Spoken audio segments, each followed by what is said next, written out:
Hello. We are now in economic sustainability pillar. This third core pillar of sustainability, economic sustainability, aims for tourism businesses to remain financially sound and contribute positively to local economy. It is often, on the other hand, misunderstood as simply being profitable. In audits, this creates a risky assumption. If a business makes money, it must be economically sustainable. But this is not always true. At the same time, the social pillar is often the most challenging for auditors and consultants. It involves people, power relations, and business pressure. Unlike environmental data, social performance is harder to measure. There are also no metrics or dashboards for many social issues. Because of this, social sustainability is often overstated or underestimated. In audits, it should never be treated as a soft topic. Weak social performance leads to high staff turnover, declining service quality, reputational risks, and tension with local communities. For consultants, this pillar offers major long-term value because businesses often notice social risks only when they become operational problems. The key audit question is simple. Do social policies exist only on paper, or are social impacts understood, managed, and monitored? So let's start with the first pillar, long-term profitability. When we talk about long-term profitability, we must move away from short-term thinking. In sustainability audits, the key question is not, is the business making money today? But the real question should be, can this business still create value under future pressures? A hotel can be profitable today but still be economically unsustainable if profits depends on cheap energy, insecure labor practices, water overuse, destination degradation, or weak regulation that may change. So long-term profitability is strongly connected to risk exposure, not only revenue. This is where sustainability becomes a strategic survival issue, not a moral argument.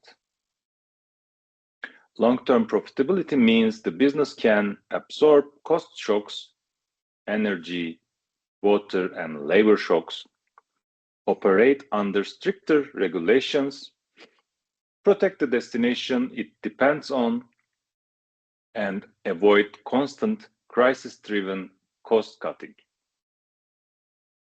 Auditors should ask structural questions. How dependent is the business on volatile resources? How exposed it is to climate disruption? How fragile is the labor model? How dependent is the business on a single market? So, short-term decisions often damage long-term value. Some examples include delaying maintenance, overworking staff, overusing natural resources, and ignoring community pressure. So these create hidden risks such as asset damage, staff turnover, reputational risk, and regulatory pressure. So auditors often see non-conformities like sustainability not linked to financial planning, sustainability investments treated as optional rather than compulsory, no risk analysis connecting sustainability to finances. So strong evidence should include sustainability risks in business planning, future cost scenarios, investments focused on resilience management, management linking sustainability to competitiveness. So for consultants, the key question becomes, what will it cost not to adopt? Sustainability helps here.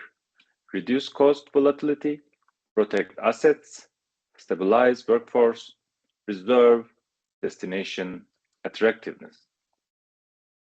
And here are some chosen implementable practices for tourism businesses and examples for you.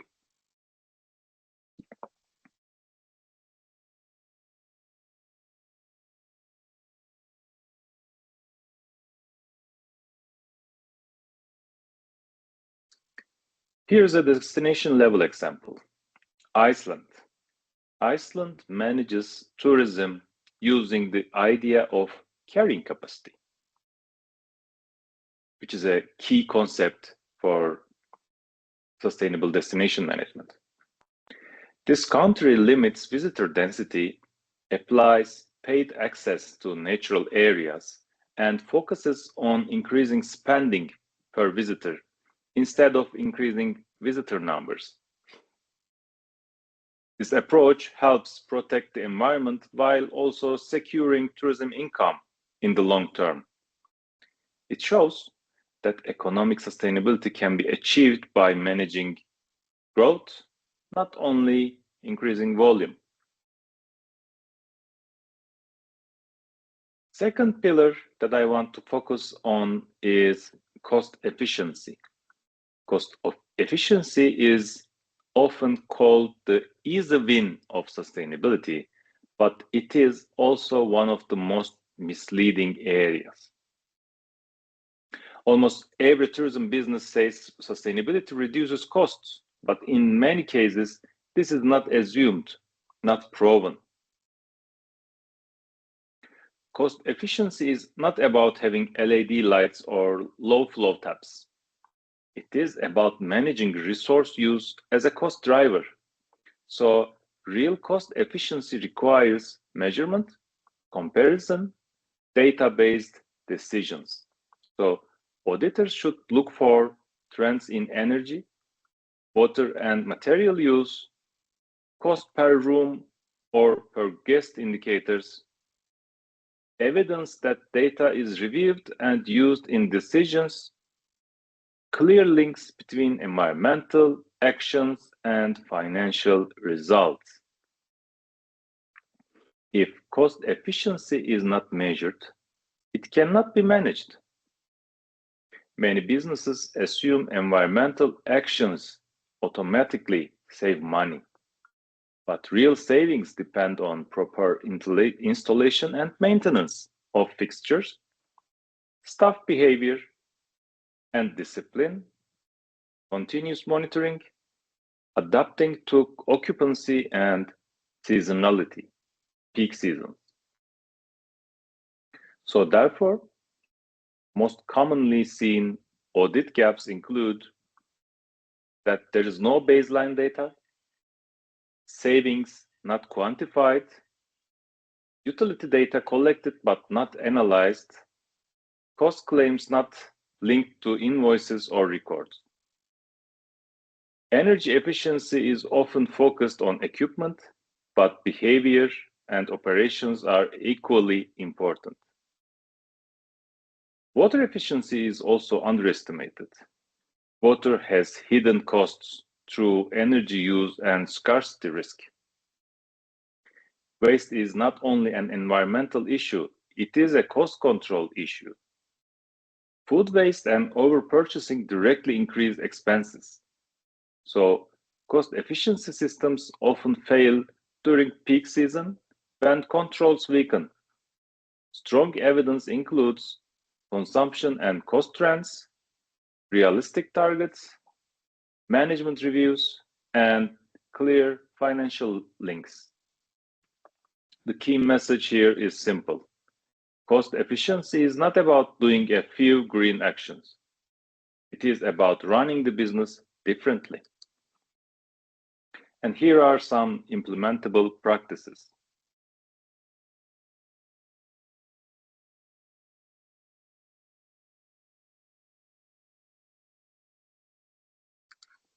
So here is a strong example of cost efficiency in practice. Hilton uses the light stay system, which measures energy, water, waste, and supply efficiency across all Hilton hotels. By monitoring performance digitally, Hilton saves millions of dollars every year. Savings come from energy-efficient lighting and HVAC automation, optimized chemical use, waste reduction, preventing unnecessary resource consumption through digital monitoring. This example shows how measurement and data can turn sustainability into real financial savings.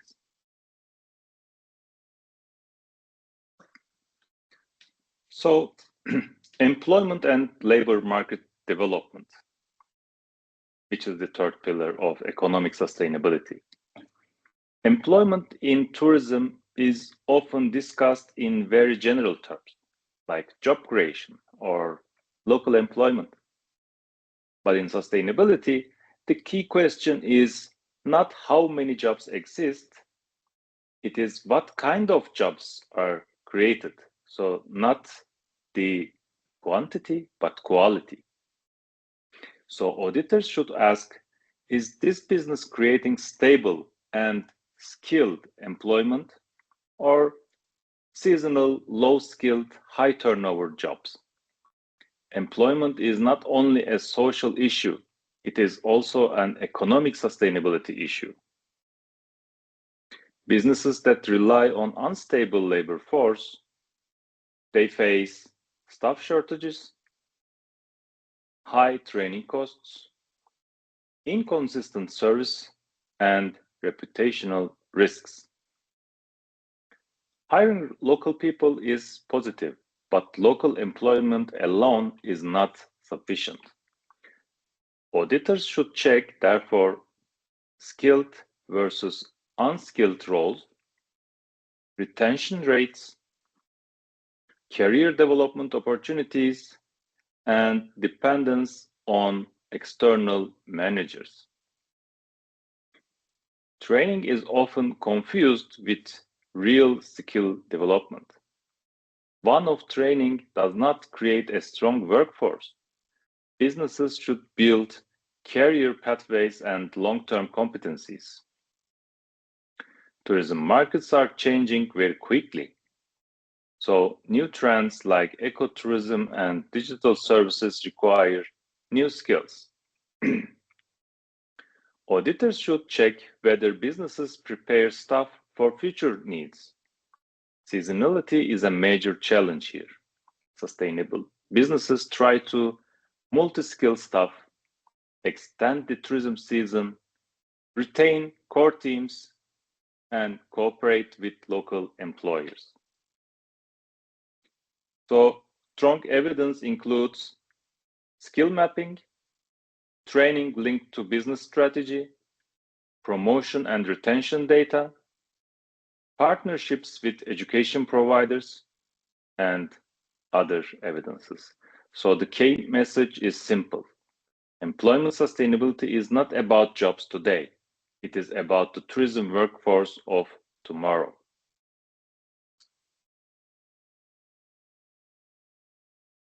So here are some implementable practices from real life.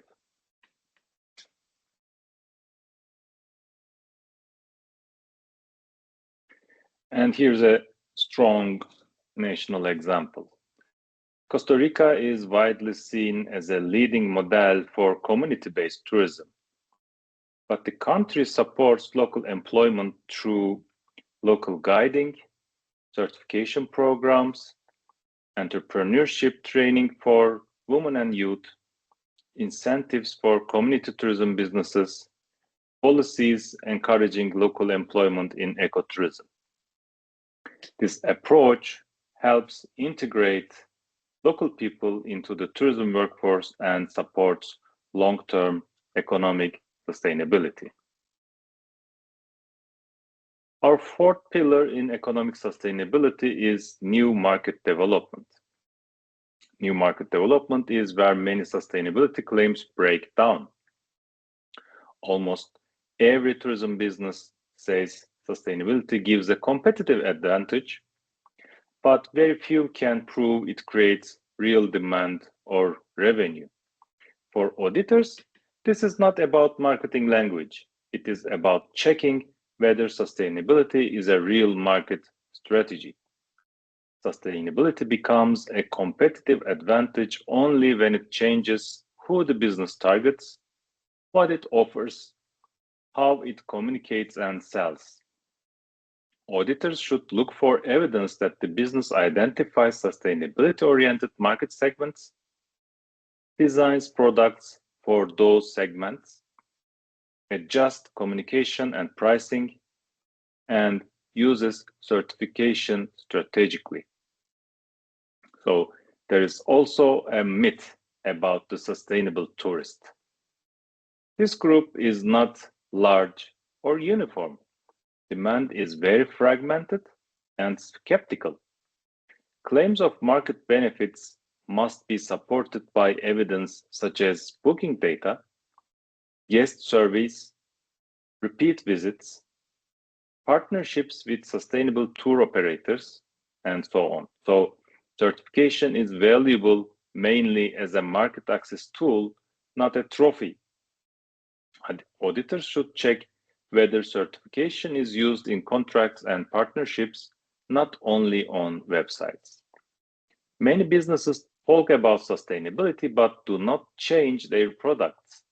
Real market development means, on the other hand, new experiences, smaller groups or slower tourism, reduced pressure on peak seasons, deeper guest experiences. Pricing must also reflect sustainability value.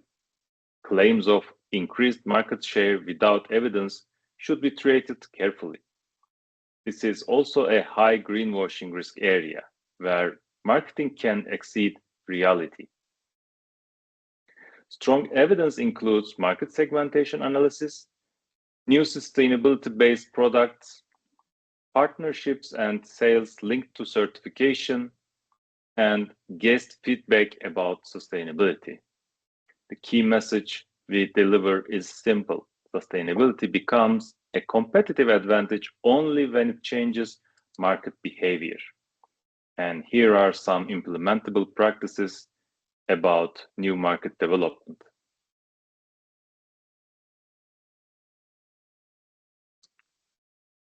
Here's a destination example of sustainability and new market development. Morocco. Morocco used its cultural heritage to attract visitors from Europe and the United States. The country developed desert experience and wellness tourism packages designed for these markets. As a result, Morocco achieved a significant increase in tourist arrivals and strengthened tourism revenue, especially in urban areas. This shows how sustainability and cultural assets can be used to target specific markets and create real market demand. The fifth and final pillar of economic sustainability is product management and product stewardship. Product management and product stewardship are high impact but often under-audited areas in sustainability. Many audits focus on operations like energy, water, and waste, but the impacts of products and services are often ignored. Sustainability does not stop at the hotel property line. It also includes the supply chain. Product stewardship means taking responsibility for the entire life cycle of products: raw materials, manufacturing, transport, use and disposal. Tourism businesses use many products: food, textiles, amenities, cleaning chemicals, and furniture. Each of these has environmental and social impacts. Auditors should check whether businesses understand where products come from, how they are produced, and what happens after they are used. Many audit stops at supplier lists. This is not enough. We need verification and engagement with suppliers. Food and beverage is one of the highest impact areas. Sustainability must go beyond marketing and influence menus and purchasing decisions. Textiles, amenities, consumables also have hidden impacts. Frequent replacement, chemical use, disposal, and end of life and management. These are all hidden impacts of textiles, amenities, and consumables. Cleaning chemicals are another risk area. Staff training and correct dosing are very important. Product stewardship also includes end-of-life responsibility. Waste separation alone is not enough. Product choices should prevent waste. Strong evidence here includes risk-based procurement, procurement policies, supplier engagement, life cycle thinking, data on high-impact product categories, and so on. And our key message in this slide is simple. Product stewardship is not about buying green products. It's about taking responsibility for impacts you do not directly see. So here are some implementable practices about product management and product stewardship.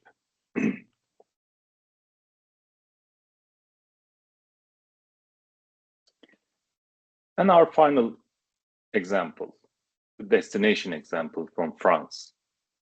Wine tourism in France, gastronomy experiences, and cultural events were packaged as internal and integrated tourism products. These products were developed in close cooperation with local suppliers. This approach increased spending per tourist and strengthened the destination brand. It shows how product management can create value across the supply chain, not only inside tourism businesses. So the three pillars of sustainability always work together, and these cannot be separated. And these have connections with the SDGs. Environmental action helps reduce impacts on nature. Social action ensures benefits for people and communities. Economic action keeps businesses financially viable. So when these three pillars support each other, we create a balanced and sustainable model. So these three pillars of sustainability is directly connected with United Nations Sustainable Development Goals, and these are, as we all know, no poverty, zero hunger, good health and well-being, quality education, gender equality, clean water and sanitation, affordable and clean energy, decent work and economic growth, industry innovation and infrastructure, reduced inequalities, sustainable cities and communities, responsible consumption and production, climate action, life below water, life on land, peace, justice, and strong institutions, and partnership for the goals. So we face increasing regulatory pressure and accountability pressure for being sustainable. Mandatory reporting and assurance 2025 will be a year in which the first companies will begin reporting under the EU's Corporate Sustainability Reporting Directive, and this data will be audited. Data accuracy priority is another aspect. So with the commencement of audits, companies' greenhouse gas emissions data, including business travel, will be scrutinized. This necessitates increasing the robustness of data collection methodologies and internal management systems, and also systematic risk assessment. Companies have begun to analyze sustainability risks and opportunities in areas such as climate, nature, and human rights in a more structured manner. So the sector also faces supply chain and transparency pressures. So the second major trend is supply chain and transparency in procurement. Today, sustainability is a key factor and investment in business decisions. Companies must review their suppliers' environmental, social, and governance performance. A very important fact is up to 90% of a company's environmental impact can come from its supply chain. So this means sustainability must be integrated into purchasing decisions, and green procurement is now a strategic priority. Another reason is risk and resilience. Climate change and extreme weather can disrupt supply chains. Because of this, companies must build more resilient and transparent supply chains. The third trend is artificial intelligence and digital integration. Artificial intelligence is becoming a powerful tool for collecting sustainability data and predicting environmental impacts. Companies are using AI to improve ESG data collection, emissions measurement, sustainability decision making. Because of this, many organizations are investing in digital solutions.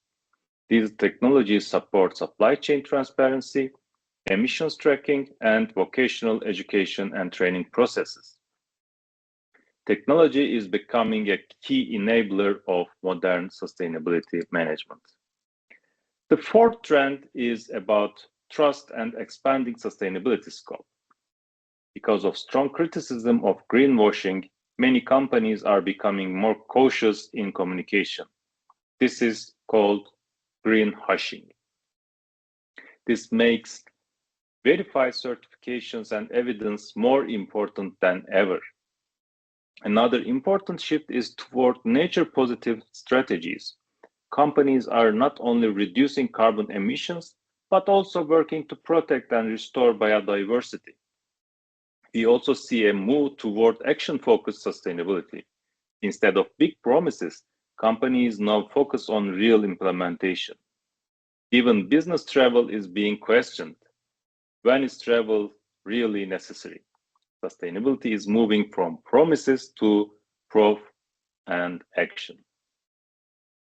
So this is the end of our Module 1 training course. Thank you very much for joining us and hope to see you in the future modules.